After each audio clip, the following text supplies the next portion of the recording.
오늘은 고린도전서 4장 14절로 21절 말씀 가지고 나의 모방자 삶이 되라 이런 주제로 말씀을 나누겠습니다. 고린도전서 4장 이제 세 번째 마지막 시간입니다. 첫 번째 대지로 고린도전서 4장 14절로 15절 내가 그리스토스 예수 안에서 복음으로 인하여 내 삶을 낳았다. 이제 관계, 복음을 전하는 자와 복음을 받는 자의 관계에 대해서 아주 긴밀한 관계를 오늘 지금 얘기를 하는데, 복음으로 낳은 자식, 복음으로 낳은 자식에 대해서 지금 얘기를 하고 있습니다. 그러니까 복음 안에서 우리가 관계가 새롭게 만들어진 그 중에 우리 형제라는 얘기도 있고, 파울로스가 그렇게 얘기했죠. 나의 형제 삶이요. 형제 삶에 대해서 쭉 얘기를 해오다가 오늘은 부자 간의 관계, 부모와 자식 간의 관계로 지금 오늘 표현을 합니다. 첫 번째 1절, 첫 번째 14절 내가 네 삶을 부끄럽게 하려고 이 삶을 기술하지 않고 오히려 나의 사랑스러운 자식 삶같이 훈계한다. 기술하다라는 단어가 이제 기록하다는 의미예요. 쓴다. 그래서 이제 기록한다는 표현은 뭔가 이렇게 남기고자 하는 것이고, 기술이라고 하는 건 이렇게 있는 어떤 알리고자 하는 내용을 쓰는 것을 기술한다 이렇게 표현하죠. 그래서 같은 의미예요. 같은 의미인데 이제 문맥에 따라서 기술이냐 기록이냐, 그래서 이제 기록되어진 것 같이, 그런 건 이제 기록되어진 것 같이 뭔가 남기기 위한, 후대에 남기기 위한 그 내용으로 기록이라는 표현을 쓰고 있고, 우리가 기록물, 보관소 이런 말을 쓰잖아요. 그래서 이제 기술한다는 것은 실제로 이렇게 기록하는 어떤 행위. 그래서 부끄럽게 하려고 이 삶을 기술하는 것이 아니라 오히려 사랑스러운 자식 삶 같이 훈계한다. 이 자식이라는 단어, 또 이제 자식이라는 단어와 자녀라는 개념이 있는데, 자녀라는 말은 아들 자자와 계집여자를 써서 아들 딸을 합쳐서 자녀 이렇게 말하는 것이고, 자식이라는 말은 그걸 두 가지를 통칭해서 자식이라, 뭐 딸 자식, 아들 자식 이렇게 표현하잖아요. 그렇게 자식이라는 단어로 그래서 압축을 했습니다. 왜냐하면 자녀 그러면 이제 그 구분이 되니까, 아들과 딸 이렇게 구분이 되기 때문에 자식 삶 같이 훈계한다. 자식에 대해서 좀 봅시다. 자식과 부모의 관계가 어떻게 형성이 되었나. 마태복음 3장 8절로 9절입니다. 그런즉 회개에 합당한 열매 삶을 행하라. 그리고 내 자신 삶 안에서 말하기를 아브라함을 조상으로 내 삶이 지니고 있다고 생각해서는 안 된다.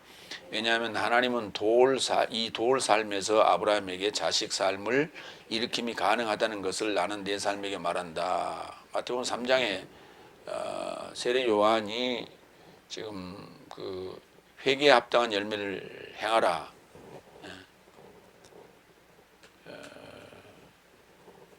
에 대해서 이제 그 얘기를 하는데, 그 돌과 아브라함의 자식의 관계를 지금 얘기하고 있다.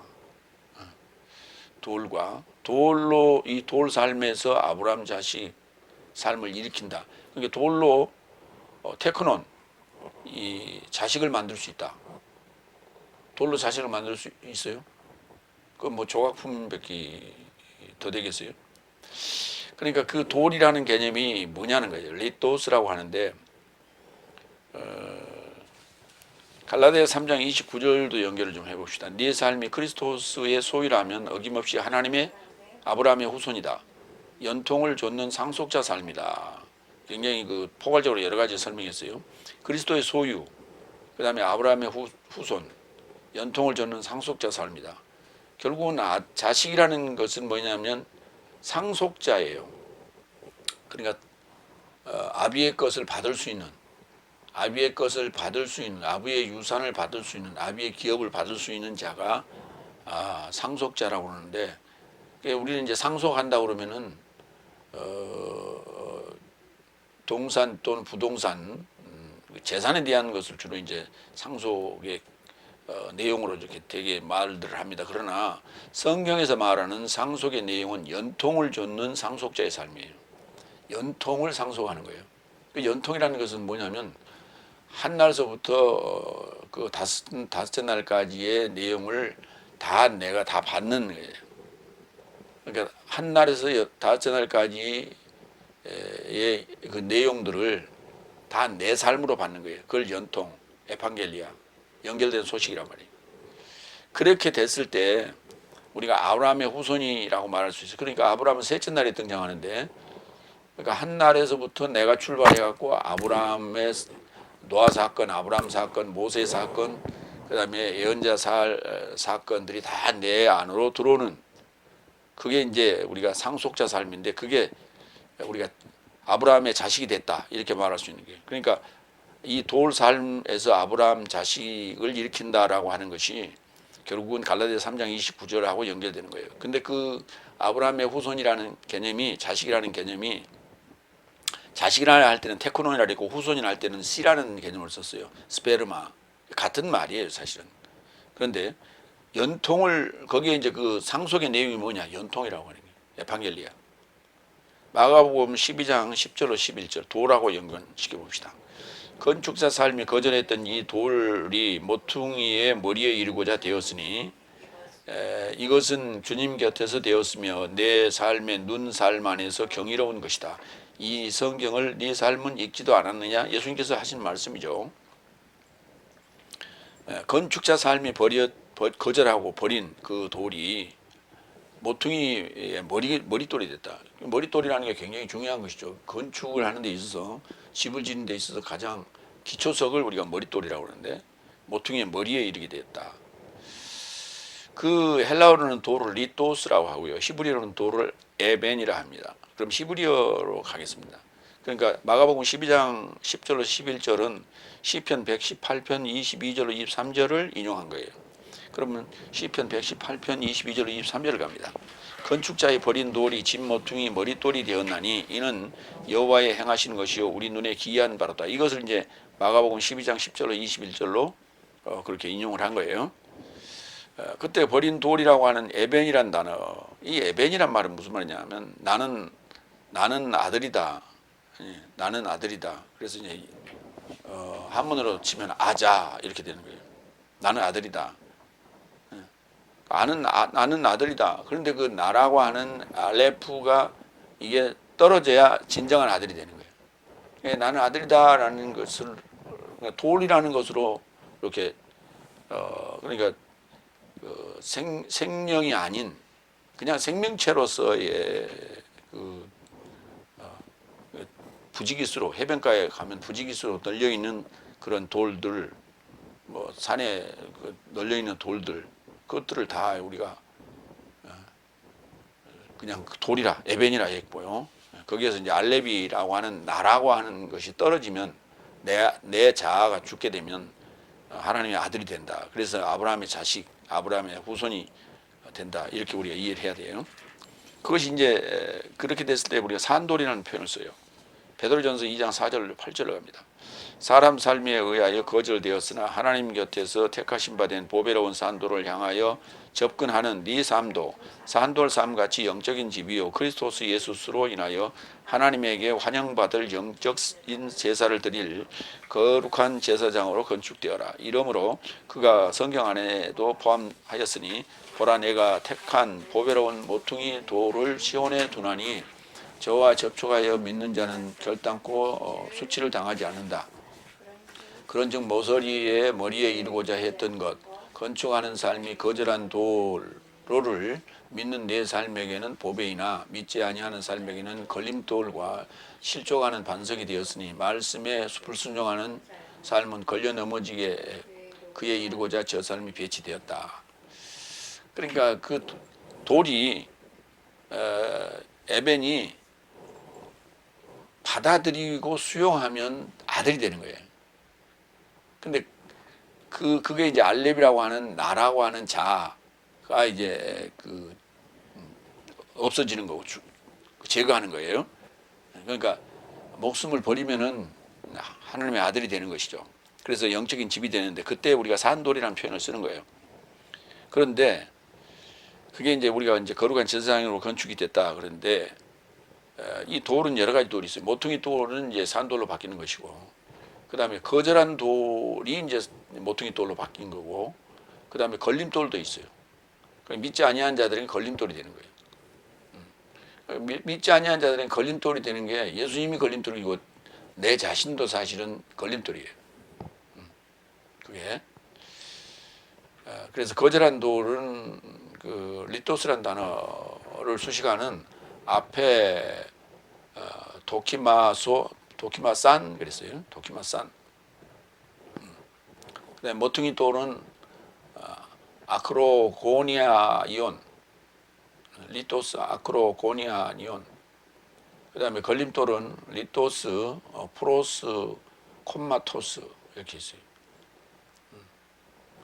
그러니까 예수님이라고 하는 돌이 우리가 이제 산돌인데, 산돌이란 말은 결국 죽었다 살아난 게 산돌이죠. 근데 우리는 뭐 그게 돌이 길어난다, 돌이 자란다, 그렇게 생각을 했어요. 그래서 그런 표현이 왜 우리 기억 속에 있는지 모르겠어요. 광산에서 나오는 그 수정, 아마 수정 같은 것 같았어요. 수정들이 이렇게 어떤 각을 형성을 하고 이렇게 뾰족뾰족 이렇게 서 있거든요. 그게 이제 물속에 자란다, 우리는 그렇게 어렸을 때 해가지고 그 산돌이다 이런 얘기를 했는데, 글쎄요, 성경을 보고 한 얘기였는지 아니면 그냥 그 돌 모양을 보고 한 얘기였는지 모르겠어요. 근데 그런 것이 아닌, 그렇기 때문에 우리가 보여지는 어떤 것, 그림 또는 보여지는 어떤 물건, 이런 것들에게다 이제 그런 개념들을 이렇게 부여해 버렸을 때 머릿속에 그 잔상이 오랫도록 남아서 성경의 말씀을 이해하는 데 있어서 사실은 그게 걸림돌이 되기도 해요. 그래서 이제 부끄럽게 하려고 이걸 기술하는 게 아니고 자식 삶 같이 훈계하려고 기술했다는 거예요. 훈계. 데살로니가전서 5장 14절. 형제 삶아 네 삶을 가까이 초청하오니 정함이 없는 삶을 훈계하라. 소심한 삶을 격려하라. 허약한 삶에게 지지해 주라. 모든 삶을 향하여 길이 참으라. 정함이 없는 삶을 훈계하라는 거예요. 정함이 없는 거 아니에요. 이랬다 저랬다, 엎었다 뒤집었다, 한 달 있다 안 한다고 그랬다, 민다 했다 안 민다 했다. 정함이 없는 삶을 훈계해야 된다. 이 훈계라는 단어가 뭐냐면 누스라는 단어와 티템이라는 단어예요. 그러니까 지능을, 지각을 이렇게 한 자리에 그렇게 딱 이렇게 묶어두는 그런 입장. 그걸 훈계를 한다. 그러니까 그러기 위해서는 뭔가 이렇게 자극적인 어떤 쇼크를 받을 만한 메시지를 거기에 이제 이렇게 티템이 두어야 되겠죠. 어디에? 지각이에요. 깨닫게끔 하는 거예요. 훈계하는 것은 깨닫게끔 하는 거예요. 따끔하게. 그래서 그걸 훈계한다. 그래서 오늘 지금 고린도스 교회 안에 지금 이 분쟁이 있는 이런 내용을 계속 이제 문제를 이제 듣고 거기에 대해서 지금 얘기를 쭉 하면서 마지막에 이제 훈계라는 얘기와 그 다음에 자식과 부모와 자식 간의 관계로 이제까지 발전을 하면서 얘기를 지금 하는 거예요. 두 번째 15절. 왜냐하면 만일 네 삶이 그리스도스 안에서 일만 초등교사를 가졌지만 많은 아버지 삶을 가진 것은 아니다. 왜냐하면 내가 그리스도스 예수스 안에서 복음으로 인하여 네 삶을 낳았습니다. 이제 아주 직설적으로 직접적으로 표현했어요. 복음으로 낳은 자식이다. 그러니까 이제 그 가르치는 자의 입장을 두 가지로 설명했어요. 초등교사와 아버지 두 가지로. 그러니까 아버지로 받아들일 것이냐 아니면 교사로 받아들일 것이냐라고 하는 거예요. 초등교사, 이게 모학 선생이라고도 표현했는데 이 몽학이라는 말이 왜 그렇게 쓰였는지 모르겠어요. 몽고로를 연구하는 학문을 몽학이라고 그래요, 사실은. 근데 이제 이게 사실은 초등교사예요. 파이디온을 악화하는 거예요. 파이디온을 악화하는 거예요. 파이디온을 인도하는 자, 그러니까 초등학교 교사, 그런 의미예요. 초등학교 교사, 초등교사, 그러니까 그 정도 개념으로 이해하시면 돼요. 갈라디아서 3장 23절 26절. 믿음 오기에 앞서 내 삶은 계시되길 의도하는 믿음에 이르고자 법 아래 가두어져 보호되었다. 그같이 법은 그리스도스에 이르고자 내 삶의 초등교사가 되었으니 이는 내 삶이 믿음에서 나서 의롭게 되고자 함이라. 믿음이 왔으니 내 삶은 더 이상 초등교사 아래에 있지 않도다. 왜냐하면 네 삶 모두 믿음으로 인하여 예수 그리스도스 안에서 하나님의 아들이 되었도다. 그러니까 이제 하나님의 아들이 되기 위한 그 수업을 받는 그 과정을 초등교사 아래에 두었다. 그걸 이제 그 초등교사 역할은 누가 했느냐? 초등교사의 내용, 초등교사가 가지고 있는 교과서가 뭐냐? 법이에요. 노모스, 그 사망의 법으로 가지고 하는 거예요. 사망의 법으로 가지고 하는 거예요. 그래서 사망의 법이지만은 그 안에 이제 수많은 규범들을 만들어서 우리가 예배의 규범, 제사의 규범, 그다음에 뭐 신앙 생활의 규범, 생활의 규범, 그다음에 무슨 뭐 여러 가지 법도에 관련된 것들, 이런 것들을 전부 이제 만들어서 그것을 이제 훈련하는 하나의 훈련 교본으로서 법을 이용했다는 거 아니에요. 그래서 이제 믿음이 왔으니 이제 우리는 더 이상 초등교사 아래 있지 않다. 그리고 예수 그리스도스 안에서 믿음으로 그리스도스, 그러니까 믿음이라는 것이 언제부터 시작되냐면 6째 날부터 시작되는 거예요. 5째 날까지는 초등교사 아래서 우리가 훈련받는 그런 단계고, 그리고 믿음이 왔다. 예수님이 왔다는 얘기는 어디서 이렇게 내 앞에 왔다는 개념이 아니라 내 안에서 나왔단 말이에요. 내 안에서 예수님이 성장해서 6날 오늘날이 되니까 나타났단 말이에요. 그래서 그 예수 그리스도스 안에서 하나님의 아들이 되었다. 뭘로? 믿음으로.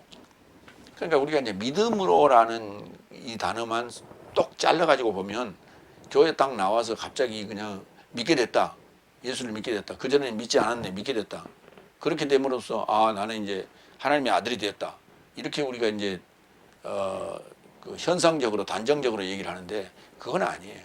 아들이라는 것은 상속자라고 아까 제가 말씀드렸어요. 자식이라는 개념이나 아들이라는 개념은 상속자의 개념인데, 상속을 하는 그 상속물이 내용이 뭐냐라고 하는 거예요. 하나님 나라를 상속한다. 하나님 나라를 어떻게 상속하느냐? 에판겔리아, 연결된 소식으로 상속하는 거예요. 5째 날을 몽땅 내가 상속하는 거예요.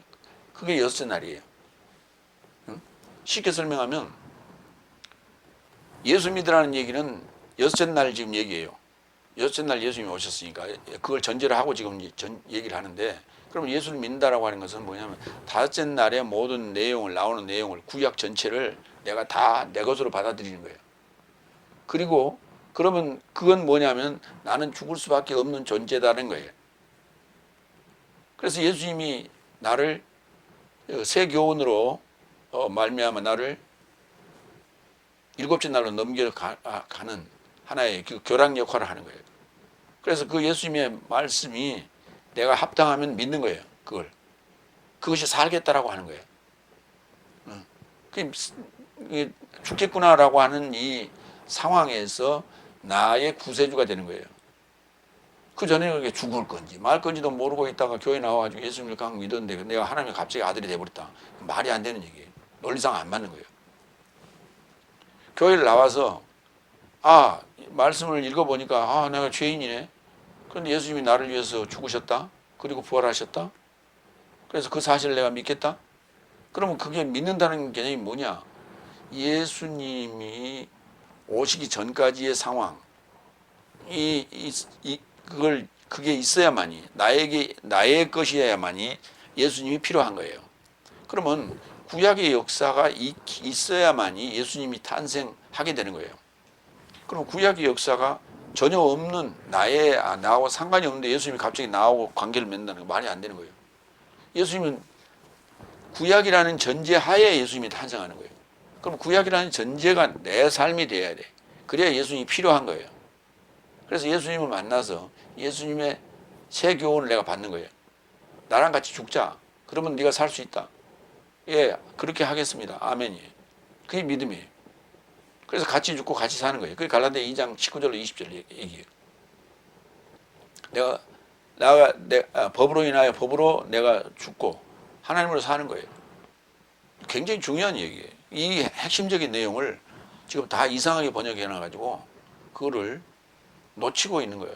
엉뚱한 짓들을 하고 앉았어 지금. 그러니까 초등교사 아래서 초등교사가 왕이야. 지 마음대로 그냥 이리도 가고 저리도 가고 하는 거예요. 자기가 원하는 대로 끌고 다니는 거예요. 왜? 모르니까. 소경들이니까. 시편 2편 7, 8절로 봅니다. 내가 여호와의 명령을 전하노라. 여호와께서 내게 이르시되 너는 내 아들이라. 오늘날 내가 너를 낳았도다. 내게 구하라. 내가 이방 나라를 내 유업으로 주리니 내 소유가 땅 끝까지 이르리로다. 자, 오늘날 내가 너를 낳았도다. 이게 오늘날이 언젠데요? 하욤이라고 하는 단어입니다. 욤이라는 단어가 오늘이라는 단어예요. 아니, 날이라는 단어예요. 히브리어로. 그런데 그 욤이라는 날 앞에 하 관사가 붙었어요. 그 날이에요. 그럼 그 날이 뭐냐고. 앞에 날이에요? 뒷 날이에요? 시편은 지금 5날 쓴 거예요. 5날 그 날이라고 썼는데 그 날은 이미 있었던 날이 아니죠. 앞으로 올 날을 지금 얘기하겠죠. 왜냐하면 오늘날 내가 너를 낳았도다. 내게 구하라. 내가 이방 나라를 내 유업으로 주리니 내 소유가 땅끝까지 이르리로다. 미래지향적인 얘기를 했어요. 그러면 그 날은 앞의 날이 아니라 뒤의 날이에요. 그 뒤의 날이 바로 6째 날이고 예수님이 탄생할 날이고 그 다음에 유업으로 받을 수 있는 날은 7째 날이에요. 그러니까 날을 우리가 받는 거예요. 그래서 오늘날 내가 너를 낳았도다라고 하는 얘기가 7날이라는 개념과 이 에판겔리아 연결된 소식이라는 이 구속사의 개념을 이해하지 못하면 이거 백날 읽어봐야 무슨 말인지 몰라요. 오늘날이.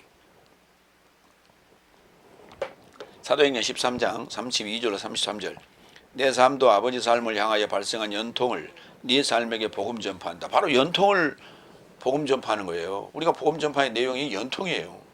연통이란 말은 성경 전체를 지금 7날로 압축해서 전해져야 돼요. 이는 하나님이 내 삶에게 예수를 일으켜 세워 그 삶의 자녀 삶으로 연통을 채워내셨다. 자녀 삶으로 연통을 채우는 거예요. 7날이 다 채워져야만이 자녀 삶이 되는 거예요. 이게 자식 삶이 되는 거예요. 자식으로 바꿔요. 시편 2번째 안에, 시편 2편 안에 너는 내 아들이다. 내가 오늘날 너를 낳았음이라고 기록된 바 있다. 기록된 바와 같다. 여기 기록이라는 표현은 이게 이렇게 남겨져 와야 되기 때문에 기록이라는 말을 쓴 거예요. 그러면 구약에서는 하욤이라는 단어를 썼어요. 오늘날. 헬라어로는 오늘날을 세메론이라는 단어로 바꿨어요. 날이라는 단어가 헬라어는 헤메라는 단어가 따로 있어요. 그리고 오늘날이라는 단어가 세메론이 따로 있어요. 그렇기 때문에 욤과 하욤은 전혀 다른 거예요. 그래서 구분해서 봐야 된다. 히브리서 5장 5절. 이와 같이 그리스도께서도 대제사장이 되시려고 스스로 영광을 취하심이 아니요 오히려 저를 선포하신 분이 너는 내 아들이니 내가 오늘날 너를 낳았다. 이 오늘날 내가 너를 낳았다는 이 표현이 굉장히 많이 나와요. 지금 여러 군데. 그러니까 그리스도께서 대제사장이 되시려고 스스로 영광을 취하심이 아니요 오히려 저를 선포하신 분이 너는 내 아들이다. 저를 선포하신 분이 누구예요? 아버지죠. 내가 오늘날 너를 낳았도다. 그러니까 그리스도께서 대제사장이 되시려고, 대제사장이 되기 위한 것은 뭐냐면 죄로부터 해방시키기 위한 거죠. 죄로부터 해방시키기 위한 거예요. 죄로부터 해방시키기 위한 것인데 각자가 다 죄로부터 해방돼야 되잖아요. 그러면 각자 안에 대제사장인 그리스도께서 탄생하셔야 돼. 그래야 이 일이 가능한 거예요. 안 그러면 그 그리스도께서 1000명이 구원을 얻고자 한다면 1000번을 예수님께서 죽으셔야 돼요. 십자가에. 1000번을 예수님께서 십자가에 죽으셔야 돼요. 그렇기 때문에 근데 맨날 그러면 예수님께서는 맨날 십자가에 내려갔다 올라갔다 그래야 되냐? 말이 안 되는 소리죠. 그런다고 해서 한번 한 번 딱 죽으셔놓고 그걸로 가지고 다 퉁친다? 그것도 말이 안 되는 거죠. 그렇기 때문에 각자 안에서 여섯째 날 탄생하시는 거예요. 그래야만이 말이 맞는 거예요. 무슨 말이냐면 컴퓨터가 있는데 이 윈도우 컴퓨터의 운영 프로그램은 윈도우 7이나 윈도우 10인데 그 윈도우 10이나 윈도우 7을 원본을 만들어 가지고 그걸 전부 복제품을 만들어서 복제품에 사시는 거예요. 그래갖고 1년번호를 쫙 부여해 가지고 그게 정품이라고 전부 준 거예요. 정품 맞아요. 그러면 이제 말 그대로 복제품이 있잖아요. 말 그대로 복제품은 1년번호가 따로 제 남바가 부여된 게 아니에요. 예. A-0007번이라고 하는 것을 복제를 했다면 얘도 A-0007번으로 돼 있어요. 그러니까 그건 자기 고유 번호가 아니잖아요. 그래서 그 고유 번호가 아닌 것을 우리가 복제품이라고 하는 것이고 실제로는 그게 원본이라고 하는 정품이라고 하는 것도 다 지금 사실 복제품이에요. 근데 거기 복제품을 만들어갖고 전부 1년 번호를 부여했다. 그러니까 하나님이라고 하는 그 원본이 있는데 그 원본을 각자 우리 이 정자와 난자가 딱 수정하는 순간 그 안에다가 딱 1년 번호를 넣어줬단 말이에요. 뭘 하나님이라는 1년 번호를 넣어줬어. 그 하나님이 언제 탄생하시느냐? 여섯째 날 되면 탄생하더라고 딱 시스템을 만들어 가지고 우리를 세상에 내보낸 거예요. 그래서 내가 여섯째 날이 되면 다섯째 날에 내가 죄인이다 하는 것을 인식을 하면 여섯째 날에 오는 거예요. 그 여섯째 날에 예수님이 탄생하면 그 예수님이 크리스토스가 되어 대제사장으로서 내 죄의 문제를 해결하시는 거예요. 이게 구속사예요. 오늘날 컴퓨터가 아주 잘 나왔는데 그 맨날 쓰면서도 그걸 설명을 못하고 있다. 로마서 8장 14절. 왜냐하면 하나님의 영으로 인도받는 삶은 누구나 하나님의 아들이다 그랬어요. 그러니까 결국은 복음의 자녀, 복음의 자식이라고 하는 개념은 결국은 하나님의 아들이라는 얘기예요. 하나님의 아들이라는 개념이지 복음을 전한 파울로스의 자식이라는 얘기를 하자는 건 아니에요. 복음의 자식이라고. 그럼 복음의 자식이란 말은 구속사적인 맥락에서 연통이라는 그 나를 전부 다 자기 것으로 연결된 소식으로 받아들이는 자를 아들이라고 하고 자식이라고 복음의 자식이라고 하는 거예요. 그래서 하나님의 영으로 인도하는 영적인 자식을 얘기하고 영적인 아들을 얘기하는 것이지 육적인 아들이가 아니란 말이에요. 육적인 자식이 아니란 말이에요. 하나님의 영으로 인도받는 삶은 누구나 하나님의 아들이다. 갈라디아 4장 19절.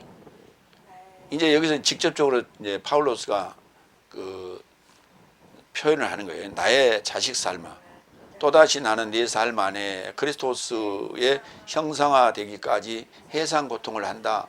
그러니까 실제로 해산의 수고의 고통을 했기 때문에 나의 자식 삶아 이런 표현을 썼어요.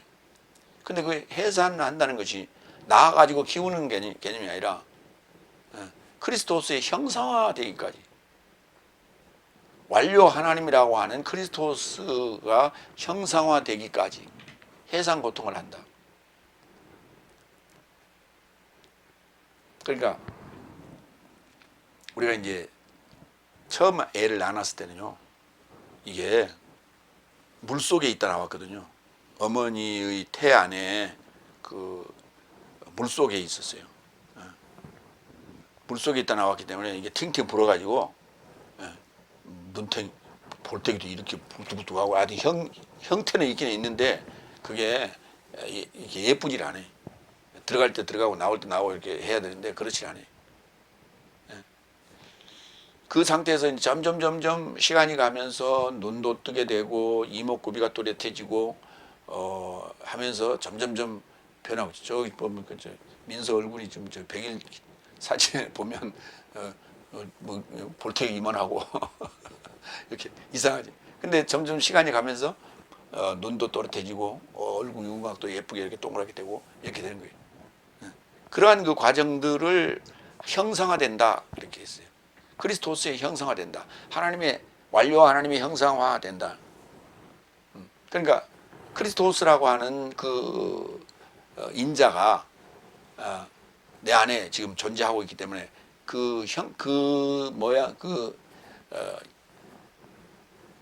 뭡니까 인자 그 염색체 DNA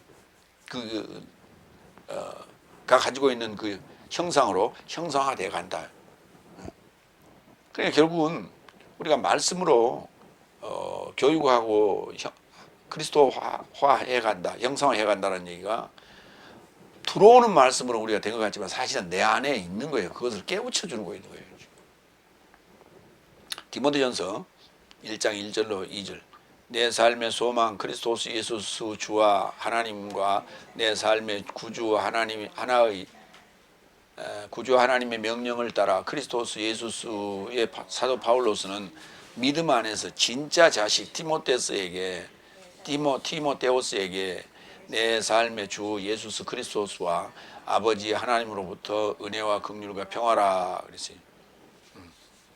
누가? 내 삶의 주 예수 그리스도스와 아버지 하나님으로부터 티모테오스에게 간 은혜와 긍휼과 평화라고. 누가? 내가요. 바울로스가. 그러니까 은혜와 긍휼과 평화가 풍성해지기를 원한다. 뭐 이런 개념이 아니에요. 그래서 진짜 자식 티모테오스에게 진짜 자식, 합법적인 진짜 내가 낳은 것 같은 그 말이에요. 믿음 안에서 진짜 자식. 육으로 낳았다는 것이 아니라 바울로스는 결혼도 안 했어요. 근데 무슨 자식이 있어요?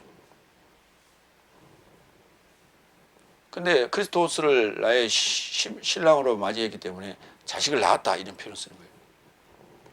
디모데전서 1장 18절. 나의 아들 티모테오스여, 이 통보를 너에게 제시하나니 너를 인도한 예언을 따라 예언 안에서 네가 좋은 싸움을 싸우게 하려 함이다. 이런 표현을 썼어요. 이 통보를 너에게 제시한다. 너를 인도한 예언을 따라 예언 안에서 네가 좋은 싸움을 싸우게 하려 한다. 예언을 따라서 우리가 좋은 싸움을 하는 거예요. 선한 싸움이 아니고 좋은 싸움. 좋은 싸움. 열매를 맺기 위한 좋은 싸움. 그러니까 나무는 말이죠. 그 유실수들은 부지런히 잎을 펼쳐서 탄소 동화 작용을 해야 되잖아요. 옆에 장애물이 있으면 장애물을 피해가면서 그거 싸워서, 또 옆에 다른 나무가 있으면 그 나무하고 서로 싸워서, 그 싸운다는 것은 우리는 나쁘다 이렇게 생각하는데 열매를 맺기 위한 좋은 싸움이라니까요. 선한 싸움이 아니고 좋은 싸움, 좋은 열매를 맺기 위해서 부지런히 영양분을 빨아올리고 물을 빨아올리고 탄소 동화 작용을 하고, 그래서 열매를 맺는 거예요. 디도서 1장 4절. 보통 믿음을 줬는 진짜 자식 디도에게, 참 거기 진짜 자식은 맞는데 진짜 자식이란 말을 쓴 것은 염려 때문에 그런 거예요. 보통 믿음을 줬는. 보통 믿음이라는 게 무슨 말이냐면 이게 속된 믿음이에요. 속된 믿음. 그러니까 우리 믿음은 보통 이상이어야 되는 거예요. 속된 것을 벗어나야 돼. 그러니까 그냥 믿음. 나는 예수를 믿는다. 나는 그리스도를 믿는다. 나는 하나님을 믿는다. 하나님 믿는다. 이게 속된 믿음인 거예요. 이걸 보통 믿음이라고 그래요. 보통 믿음 또는 속된 믿음 그렇게. 아버지 하나님과 내 삶의 구주 그리스도스 예수 주로부터 은혜와 긍휼과 평화라. 보통 믿음을 줬는 진짜 자식 디도에게. 그러니까 디도가 이 편지를 받았을 때 어떻게 생각하겠어? 야, 나를 진짜 자식으로 생각하는구나. 응? 근데 나는 보통 믿음을 가졌어. 보통 믿음을 갖고 있어. 속된 믿음을 갖고 있어. 그러니까 그걸 딱 듣는 순간 어떻게 했어? 야, 영적인 믿음으로 바꿔야 되겠다. 뭔가 이게 업그레이드가 돼야 되겠다. 업데이트가 돼야 되겠다. 뭐 이런 생각을 하지 않았겠어요? 베드로전서 5장 13절. 이제 페트로스가 이제 자기 아들이라 칭하는 마르코스에게 지금 하는 거예요. 마가에게. 바벨론 안에서 함께 선택된 자와 내 아들 마르코스가 네 삶에게 무난한다. 네 삶에게 무난한다. 마가의 다락방 우리가 그렇게 얘기하죠. 사도행전에 그 오순절 성령을 사도들이 기다리면서 받았던 그 장소가 바로 마가 다락방 그렇게 얘기하는데 그게 마르코스의 어머니 집이란 말이에요.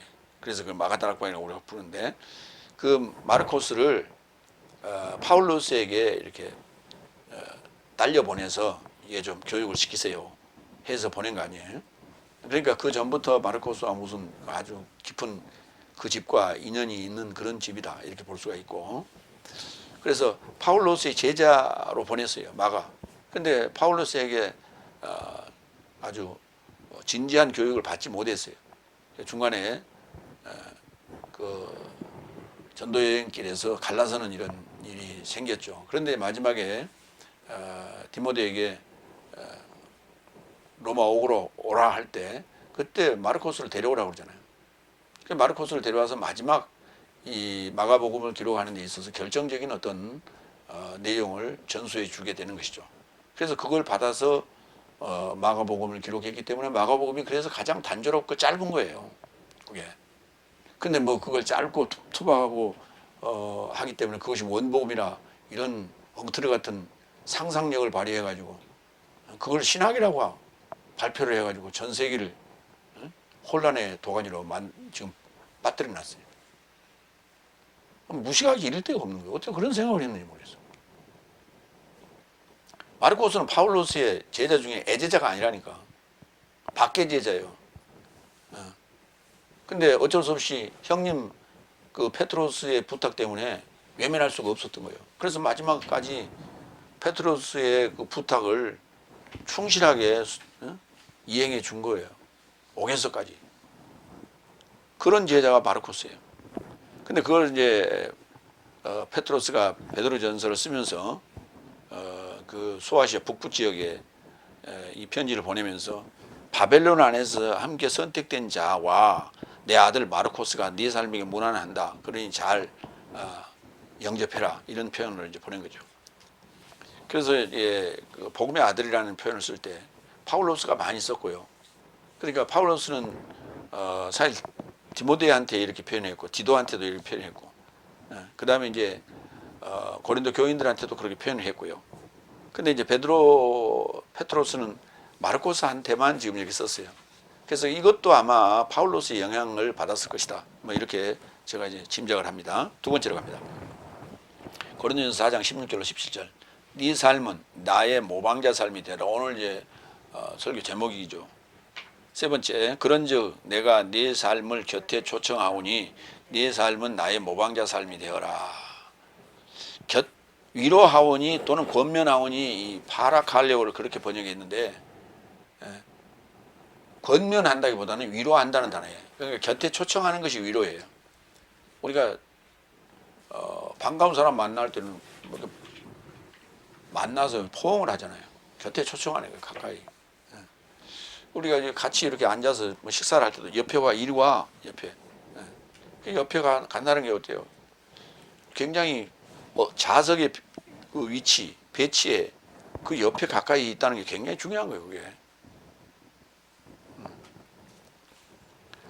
뭐 G7인가 G7에 뭐 저기 우리 문 대통령을 영국에서 초청을 해가지고 그 영국 그 총리 옆에 그 좌석을 배치해 놔가지고 말이죠. 그 대단히 그것이 영광스러운 자리고 인정해주는 그런 어떤 액션이다, 모션이다 이렇게들 뉴스가 보도를 하고 있죠. 그래서 파라칼레오, 이 파라칼레오에서 파라클레토스 위로자 또는 보혜사라는 단어가 만들어지죠. 그러니까 내 곁에 초청을 하니까 내 옆에서 나의 모방자가 되라. 나의 모방자 삶이 되어라. 민메테스. 이렇게 얘기를 했어요. 자, 먼저 곁에 초청한다는 단어. 마태복음 5장 4절. 애통하는 삶은 행복하다. 왜냐하면 저 삶이 가까이 초청받을 것이다. 위로받을 것이다. 그랬어요. 그러니까 가까이 초청한다는 것 자체가 위로받는다. 가까이 초청한다는 건 부른 것이 되기도 하고 내가 가까이 옆에 가기도 하고 뭐 이런 얘기가 되어 있죠. 그러니까 파라클레토스 보혜사를 보내겠다는 얘기예요. 뭐 애통하는 삶에게. 그 다음에 모방자 쪽에 볼까요? 에베소 5장 1절. 그런즉 네 삶은 사랑스러운 자식같이 하나님의 모방자가 되어라. 하나님의 모방자가 되라. 하나님을 그대로 빼닮는 거예요. 모방자, 모창. 우리가 그다음에 뭐라 그래요? 소리 하는 거 뭐라 그래요? 소리, 에? 아니 소리 뭐죠? 말하는 거 누구 말 이렇게 말 흉내내는 거. 노래를 이제 흉내내는 걸 모창이라고 그러고, 뭐 누구 말하는 거 뭐 그런 것들 흉내내는 거 많이 얘기하죠. 응? 응? 얘기를 하려면 하고 말하려면 말고.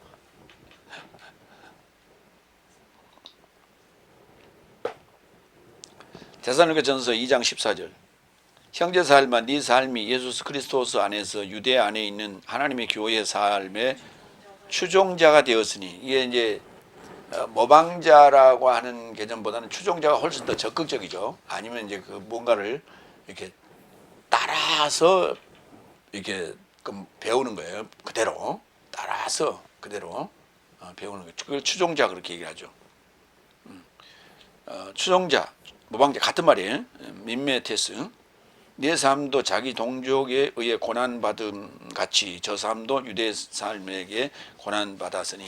그러니까 모방자나 추종자라고 하는 그대로 닮아가는 거기 때문에 그가 가지고 있는 모든, 그가 받았던 모든 것들을 그대로 답습하는 거예요.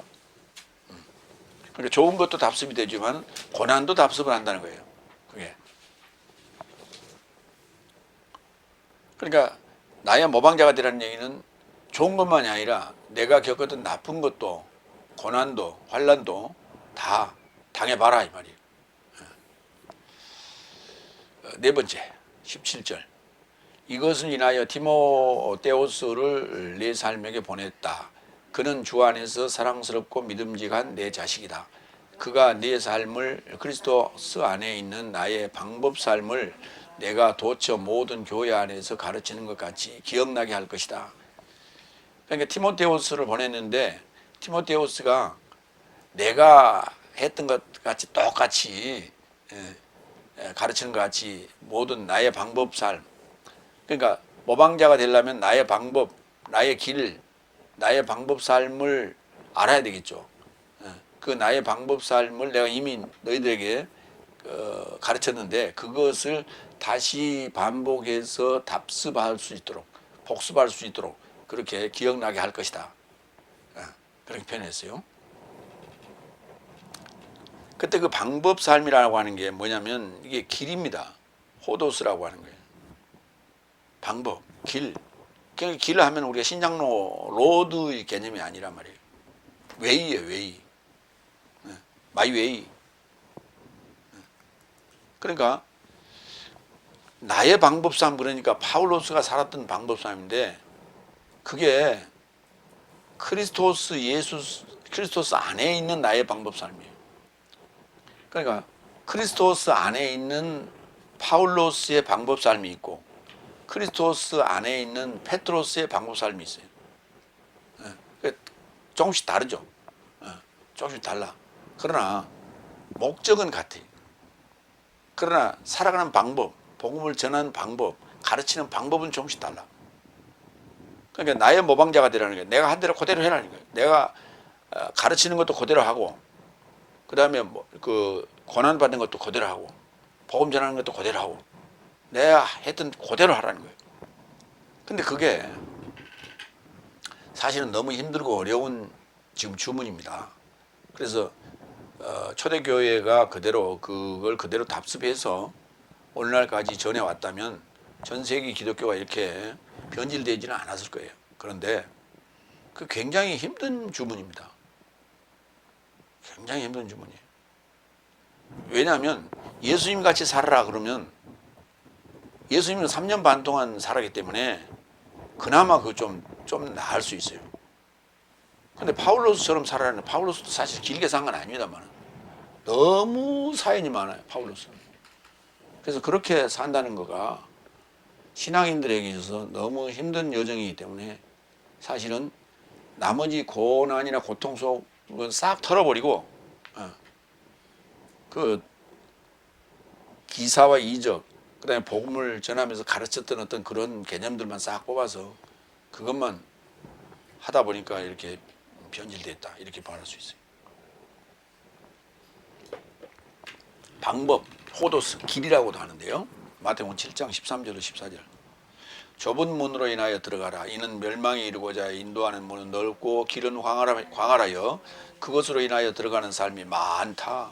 이는 생명에 이르고자 인도하는 문은 좁고 길은 압박받으니 그 방법으로는 압박을 받으니 그것을 발견하는 삶이 적다. 그랬어요. 그러니까 그 하늘 삶의 나라에 이르는 그 문, 그게 바로 생명에 이르는 문인데 그 문은 좁고 그 방법은 압박을 받아요. 그래서 그 찾는 이는 많지만 발견하는 이가 적어요. 휴리스코, 만나는 이가 적다고. 지금 현재 우리 이 상황을 보면 이해가 돼요. 많은 교회가 있고 많은 교단이 있고 많은 교파가 존재하지만 다 대동소이해요.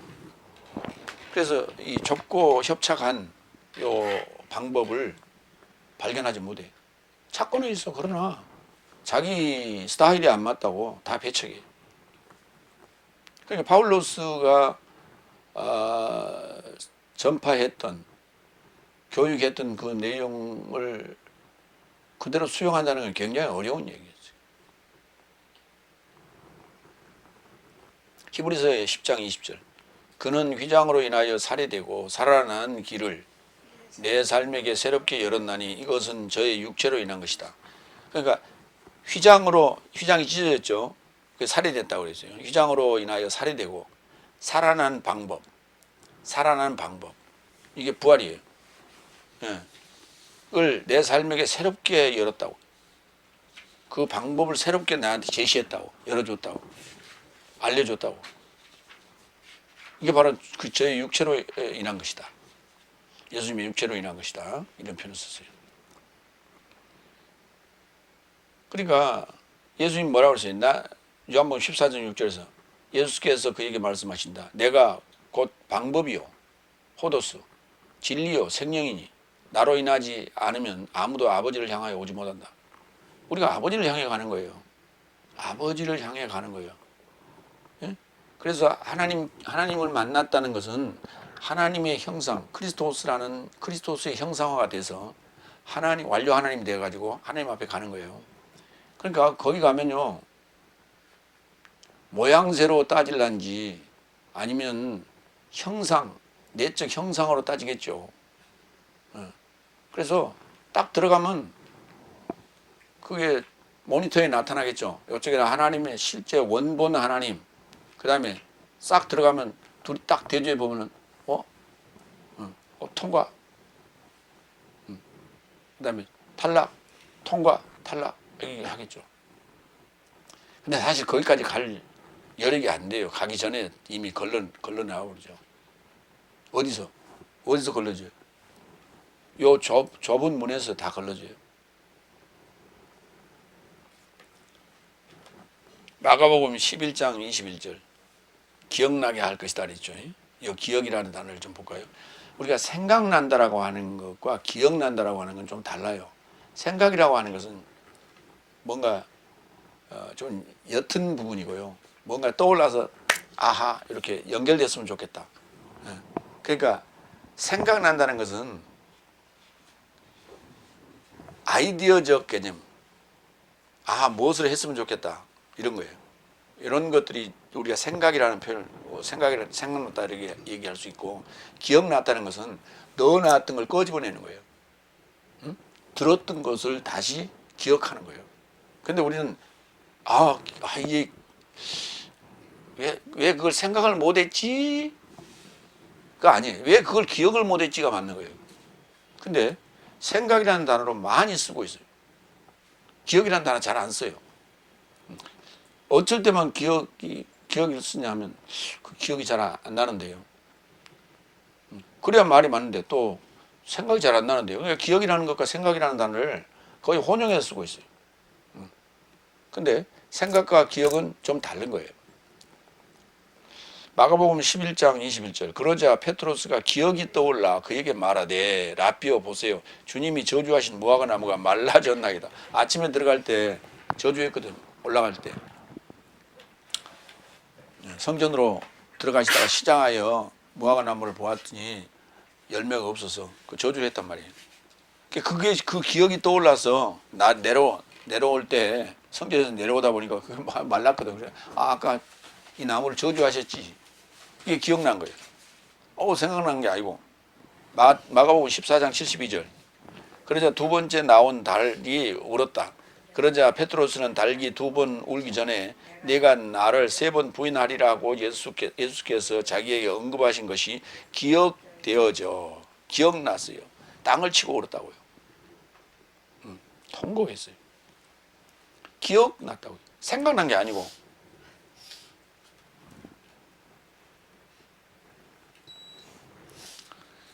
세 번째 대주로 갑니다. 고린도전서 4장 18절로 21절 하나님의 나라는 말 안에 있지 않고 오로지 능력 안에 있다. 다섯 번째 19절 18절 19절 그런데 어떤 삶은 내가 내 삶을 향하여 가지 않은 만큼 교만해졌다. 그래서 주께서 원하신다면 나는 내 삶을 향하여 속히 갈 것이며 교만해진 삶의 말이 아니라 오히려 능력을 알 것이다. 네, 능력을 알 것이다. 자, 지금 나의 그 사랑스러운 자식 티모테우스를 보냈죠.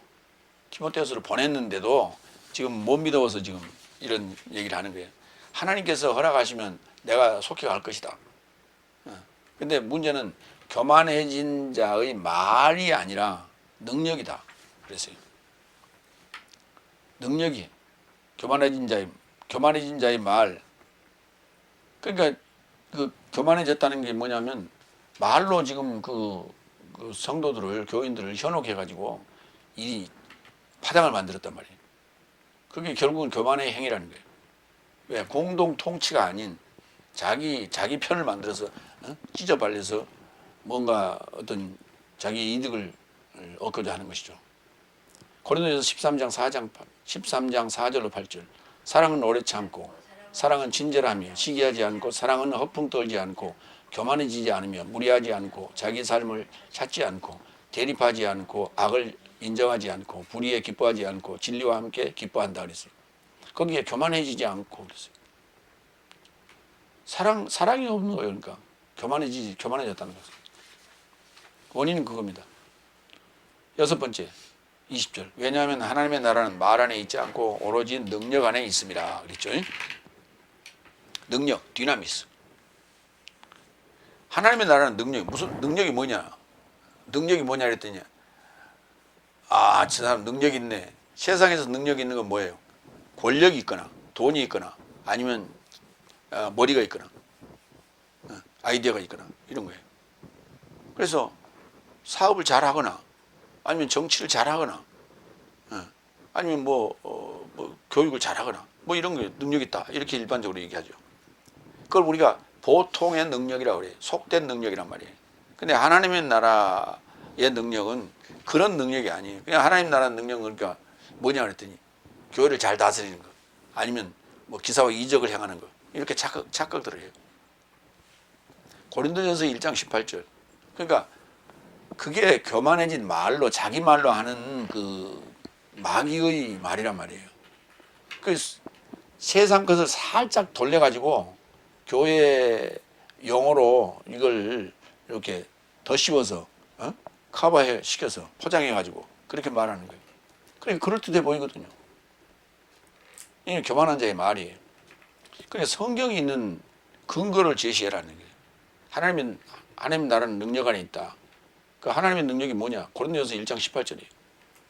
십자가의 말씀은 멸망하는 삶에게는 미련하며 구원받는 내 삶에게는 하나님의 능력이다고. 십자가의 그 말씀, 호로고스 투 스타브로스에 못 박힌 말씀이 바로 구원받는 내 삶에게는 하나님의 능력이라고. 그 십자가에 못 박힌 호로고스가 뭐냐? 완료 하나님이라니까요. 십자가에 못 박히기 전에 말씀은 미완료 하나님이고 요한복음 1장 1절 엔 아르케 엔 호로고스 아르케 안에 호로고스가 미완료로 있었다고요. 근데 그 호로고스는 말씀을 향하여 있었어. 프로스톤데온 말씀을 향하여 있었어. 미완료로 있었어요. 그래서 고로 결론은 그 말씀 호로고스는 곧 미완료 하나님이라고. 엔 데우스 미완료 하나님이에요. 근데 십자가에 못 박혔다는 얘기는 그러니까 요한복음 1장 1절은 지금 여섯째 날 초입 사건이에요. 그까지 초반부까지. 그러나 십자가의 말씀은 여섯째 날 말미 끝날 쯤의 상황이에요. 예수님께서 십자가에 못 박히는 상황. 그거를 말씀이 십자가에 못 박혔다 이렇게 표현했어요. 그래서 십자가의 말씀 이렇게 표현해요. 그게 하나님의 능력이에요. 고린도전서 1장 22절 24절 유대 삶은 표적을 구하고 헬라인 삶은 지혜를 찾았으나 내 삶은 십자가에 못 박히게 된 그리스도스를 선포하고 있으니 유대 삶에게는 덫이요 헬라 삶에게는 미련함이나 초청받은 저 삶에게는 유대 삶에게나 헬라 삶에게 그리스도스를 하나님의 능력과 하나님의 지혜다. 그렇게 선포한다고. 그러니까 고린도전서 1장 18절에 호로고스투 스타우르라고 하는 십자가의 말씀이 뭐냐, 그게 어떻게 하나님의 능력이 되냐라고 하는 것을 고린도전서 1장 24절에 설명하는 거예요. 초청받은 저 삶에게는 유대의 삶에게나 헬라 삶에게 그리스도스를 하나님의 능력과 하나님의 지혜라고 한다고. 그래서 십자가에 못 박힌 그리스도스를 말씀으로 지금 표현해요. 그러니까 말씀이 미완료 말씀에서 그리스도스인 완료 하나님의 상황으로 갔을 때 그것 같다는 얘기를 그리스도스로 표현하는 거예요. 그러니까 십자가의 말씀이 그리스도스예요. 그리스도스가 뭐냐? 완료 하나님. 그래서 이 결론이 그렇게 나오는 거예요. 여기서 유추가 되는 거예요. 그 완료 하나님이 뭐냐? 하나님의 능력과 하나님의 지혜예요. 그러니까 하나님 나라는 이게 하나님 나라예요. 완료 하나님이 삼위일체, 아버지와 말씀과 성령, 그다음에 물과 피와 영, 이게 삼위일체. 그 삼위일체가 됐을 때 우리가 완료 하나님 이렇게 얘기할 수 있어요. 그것을 완료 하나님 됐을 때를 우리가 하나님의 능력, 하나님의 지혜라고 말하는 거예요. 그게 그 상황을 하나님 나라라고 그래요. 삼위일체 됐을 때를. 그래서 그거를 나라의 복음이라고 부르는 거예요. 근데 이 삼위일체 개념이 뭔지도 모르고 삼위일체는 뭐 이러한 사설이다 이렇게 말하는 이들이 있고, 참 이게 아주 성경을 난도질을 해나가지고, 그리고 소리 큰 놈이 이게 임자예요. 소리 큰 놈이. 복음이라는 게 꼭 욱박질러서 되는 게 아니고 악 쓴다고 되는 게 아니에요. 논리적으로 설명을 해야지. 성경 가지고 설명을 해야지. 자기 주장만 일방적으로 얘기하고 있어. 아니, 하나님은 유일하신 단독 하나님이다. 근데 단독 하나님인데 그러면 예수님은 누구냐고. 왜 아들이라는 표현을 써? 왜 연통이라는 단어를 쓰고 상속자라는 말을 쓰고? 설명을 해야 될 거 아니에요. 그런 얘기를 다 빼버려야 돼. 다 털어버려야 돼. 그러면 오직 그냥 여호와만 있어야 돼. 구약에서. 신약에도 여호와만 있어야 돼. 상속자라니 아들이니 자녀 삶이니 이런 말 필요가 없어. 그것을 조립을 하지 못했을 뿐이지 그게 잘못된 얘기가 아니란 말이에요. 삼일체라는 말은 설명을 제대로 못했을 뿐이에요. 그러나 보기는 제대로 본 거예요. 그래서 설명이 제대로 안 되기 때문에 그게 모호한 상태로 지금까지 흘러내려오고 있었던 거예요. 그 신론이에요. 바로 로마서 14장 17절로 20절 가겠습니다. 왜냐하면 하나님의 나라는 음식과 음료가 아니요 오히려 성령 안에서 의와 평화와 기쁨이다. 왜냐하면 이런 삶 안에서 그리스도스에게 종살이 하는 자는 하나님께 기뻐함을 받고 사람에게도 인정받는다. 그런즉 아마도 내 삶이 평화의 삶과 서로에 이르는 세움의 삶을 쫓는다면 식량 때문에 하나님의 일을 무너뜨리지 말라. 실로 모든 삶이 깨끗하되 꺼리낌으로 인하여 먹는 사람에게는 악한 것이다. 무슨 말이냐면 먹는 문제 가지고 이제 얘기를 하다가 로마서 14장 17절에 이 얘기를 하는 거예요. 하나님 나라는 음식과 음료가 아니고 먹고 마시는 게 아니고 성령 안에서 의와 평화와 기쁨이다 그랬어요. 그러니까 노아 때 먹고 마시고 시집가고 장가하고 그 다음에 로세 때도 먹고 마시고 시집가고 장가하고 사고 팔고 했단 말이에요. 그러다가 다 죽어갔다 그랬어요. 왜냐하면 일상생활 보통의 삶이고 속된 삶이 아니라는 거예요. 그래서 불교에서도 속된 삶을 떠난다, 속세를 떠난다 그래서 이제 스님으로 살고자 하면 그때부터 속세로부터 이제 우리가 벗어난다. 그래서 그 머리를 다 깎아버리잖아요. 머리를 다 깎고 그리고 이름을 새로 받잖아요. 이름을 새로 받아요. 그러니까 그게 불교인데 천주교도 마찬가지예요. 영세명 또는 세례명이라 해갖고 세례받는 것도 이제 거듭났다 해가지고 이름을 다시 줘. 그 성인들의 이름으로 줘. 그 성인들의 이름으로 주는데 이제 뭐냐면 성인들은 자기를 구원하고도 좀 남아. 그 남는 것을 가지고 내가 그 이름을 쓰고 살면 나의 구원을 이룰 수 있다. 그 구원의 어떤 나머지 것으로 나의 구원을 이룰 수 있다. 이런 의미가 함유되어 있다는 거예요. 그래서 글쎄요. 그런 것처럼 먹고 마시는 문제가 아니라 성령 안에서 의와 평화와 기쁨이라고. 성령 안에서. 그러면 오순절 성령 받아야 된다는 얘기죠. 오순절 성령을 받아야 되는 거예요. 그러면 오순절 성령을 받았을 때 아버지와 말씀과 성령이 이게 곱하기에서 하나가 되는 거예요. 그게 삼위일체예요. 그때 우리가 성령 안에 들어갔다 이렇게 말할 수 있는 것이고 그 성령 안에서 의로움과 그 다음에 평화와 그 다음에 기쁨이라고요. 이게 하나님 나라예요. 그러니까 하나님 나라는 되어지는 것이지 즐기는 게 아니란 말이에요. 누리는 게 아니란 말이에요. 그 표현하자면 그렇게 되는 거예요.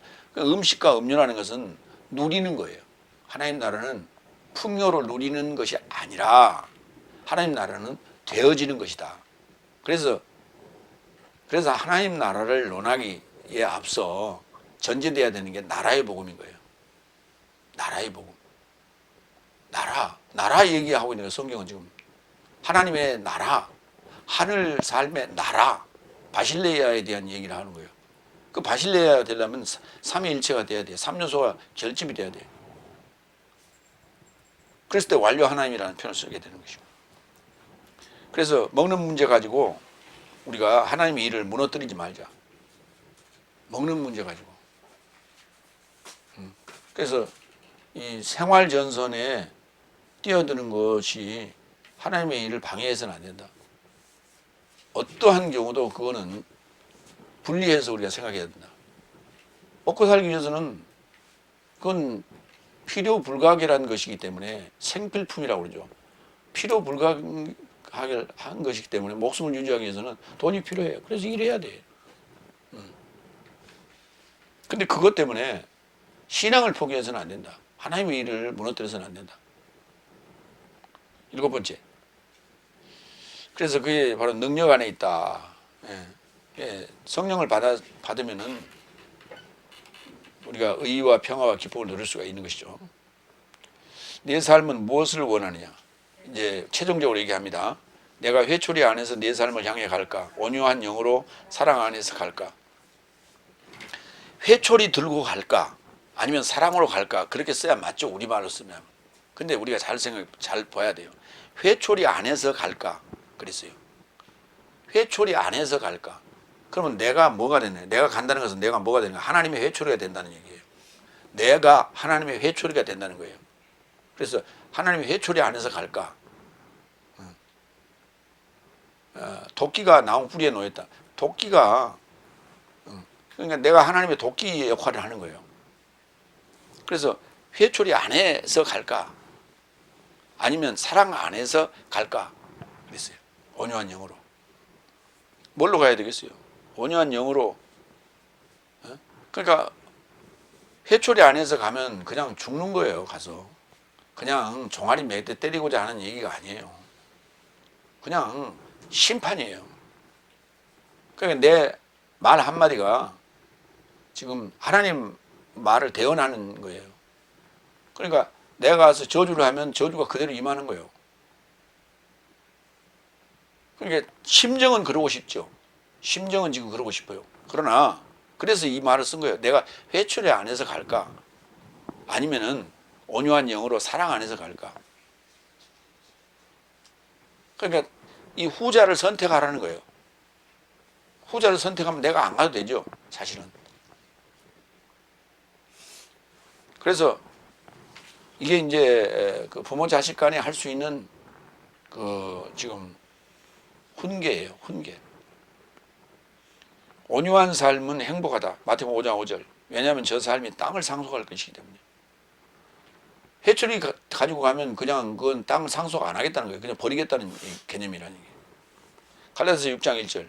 형제 삶아 사람이 만일 무슨 타락 안에서 붙잡게 되었다면 영적인 네 삶이 그런 자를 온유한 영 안에서 교정하고 네 자신을 살펴서 너도 시험을 받지 않도록 하라.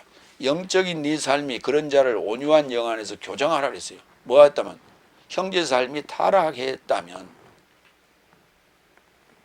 매로 두들겨 패리 말라는 거예요.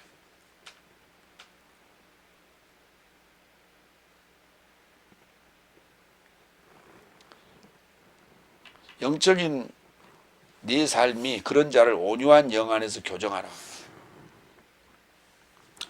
글쎄 나도 이게 좀 부족한데 마음은 그게 아니에요. 마음은 그게 아닌데 자꾸 그 억한 소리들이 나와서 좀 교정해야 돼. 그래서 온유한 영으로 사랑 안에서 가자. 표어로 써놔야 돼. 마무리합니다. 그 교인과 지도자의 관계를 스승과 제자의 관계를 넘어서 스승과 제자의 관계라는 것은 뭐냐면 스승은 밟아야 되는 거예요. 밟고 넘어가야 되는 거예요. 그게 스승과 제자의 관계예요. 그런데 그걸 넘어서 부자 간의 관계를 유지했으면 좋겠다 이런 표현을 썼어요. 그래서 그런 입장에서 그런 심정으로 내가 지금 훈계한다. 내가 없으면 교만해지니 이는 가만히 있을 때문에 사탄이 틈탔다는 얘기예요. 내가 없는 사이에 사탄이 틈탔다. 그 가만히 있을 때문에 모든 성도들이 그쪽으로 다 휩쓸리고 절이 휩쓸리고 이렇게 됐다. 그래서 하나님의 나라는 말에 있지 않고 십자가의 호로고스 말에 있는 것이 아니라 그 말이 하나님 말씀이 십자가에 못 박혀야 되는 것이다. 자기 말은 십자가에 절대 못 박히지 않습니다. 그래서 우리가 뭐 자아를 죽인다, 자아파쇄 이렇게 얘기하는데 자아파쇄가 됐다는 것은 말이 순화가 되고 자기 말이 아닌 거예요. 그래서 격앙된 말이 나갈지라도 그건 자기 말이 아닌 거예요. 하나님의 말씀이죠. 그래서 십자가에 못 박힌 말씀으로 그런 온유한 영으로 사랑으로 훈계한다. 또 훈계하기를 원한다. 그래서 만약에 타락한 자가 있다면 그렇게 온유한 영으로 훈계하라. 그리고 너도 시험 받지 않도록 하라. 이렇게 권면합니다. 기도하겠습니다.